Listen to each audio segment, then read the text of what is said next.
Dear students, hello again. Welcome back to this another video from this chapter. In the previous video, I talked about the formal sources of power. I talked about reward power, I talked about coercive power, I talked about legitimate power. In this part of the video, I'll be focused on another broad category of power, which is personal power.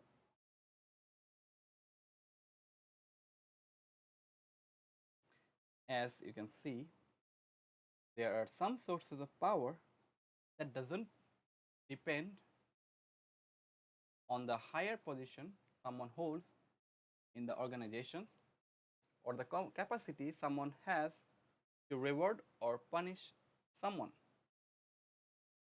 Some power are not like that. Some powers come from the unique characteristics of the individual. Suppose you like someone for his or her attitude and characteristics. That person will have some power over you. Or in other words, that person will have the capacity to influence your behavior. That person may be someone from the organization or someone outside the organization. This is actually what we mean, or what I mean, by personal power. There are only two bases of personal power. The first one is the expert power. It is the influence somebody has because of the special skills or knowledge he or she has. Example will make it clear to you. Suppose you are suffering from fever for the last 2 days, and one of your friend who is a banker recommended you a certain medicine which you have never heard about before.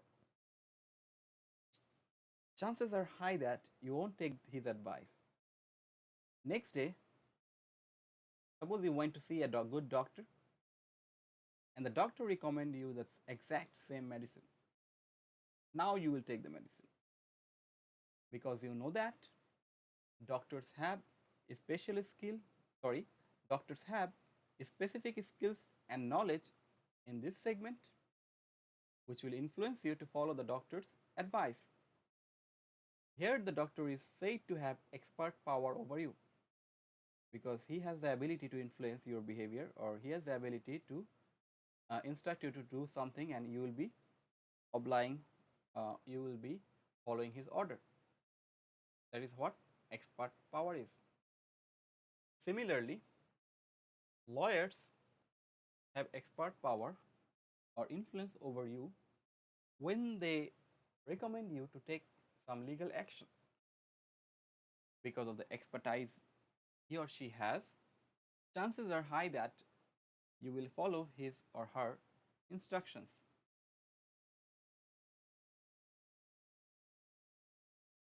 Expert power exists also inside organizations. Suppose you work in a software company.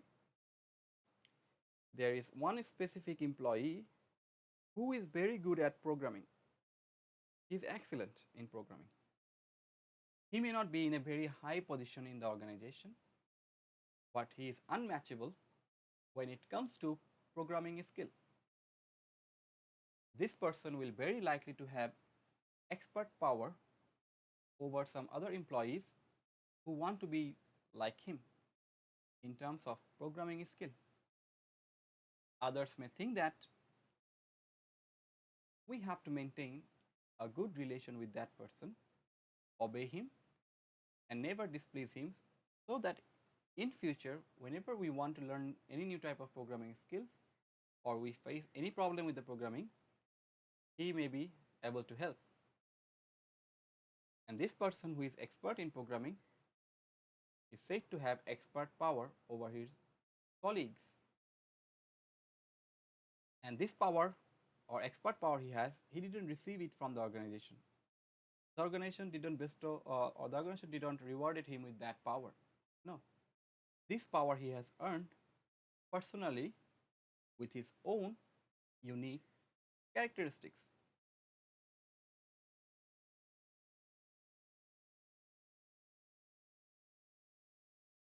The second and last one of personal power is what we call referent power.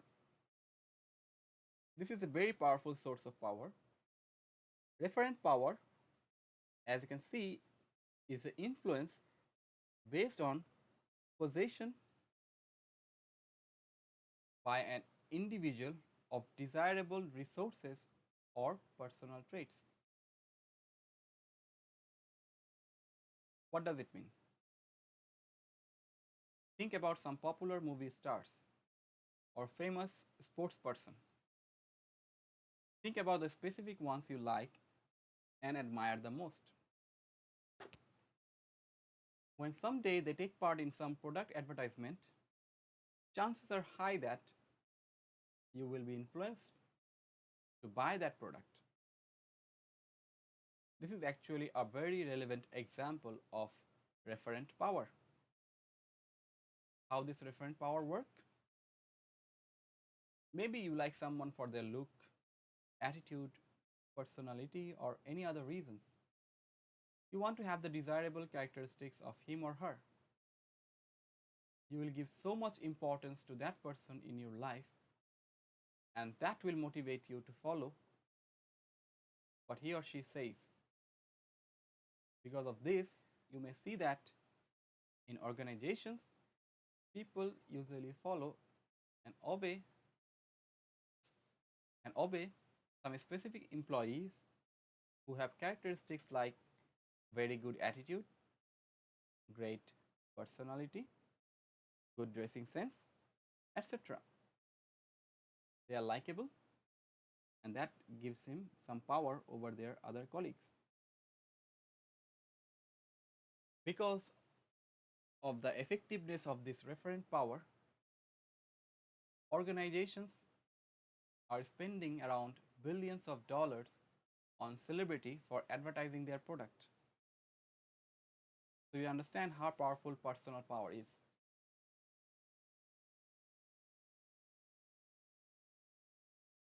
Before wrapping up our discussions on bases of power, it is time to find out which base of power between formal and personal is more effective in an organization. Though some of you may think that formal power may be the answer, actually it is the personal power which is found to be more effective. What may be the reason behind it? One logic may be that the formal power is awarded by the organization. The person who are working under the influence of formal power, or the people who are working under the influence of formal power, they may not be happy about this power status. They may be following the order only in fear of punishment or in fear of losing some rewards. Not all the time they follow willingly. But think about personal power, like expert and referent power. Here, not the organization, but the person who is getting influenced is the one that have voluntarily provided the power over him or herself. Here you are actually selecting the person who will have power over you, right?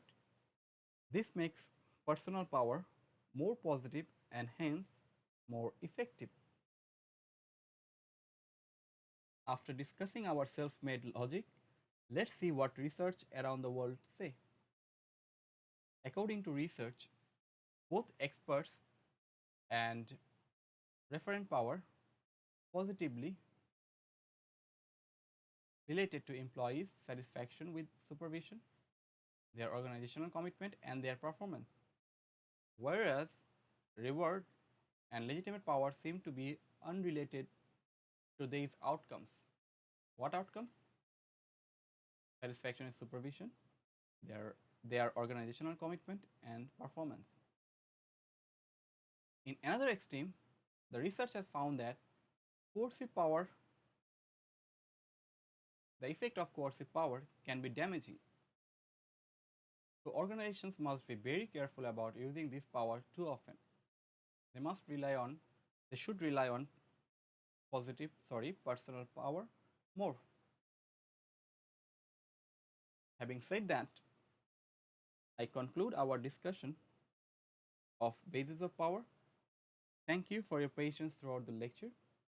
We will meet soon, inshallah.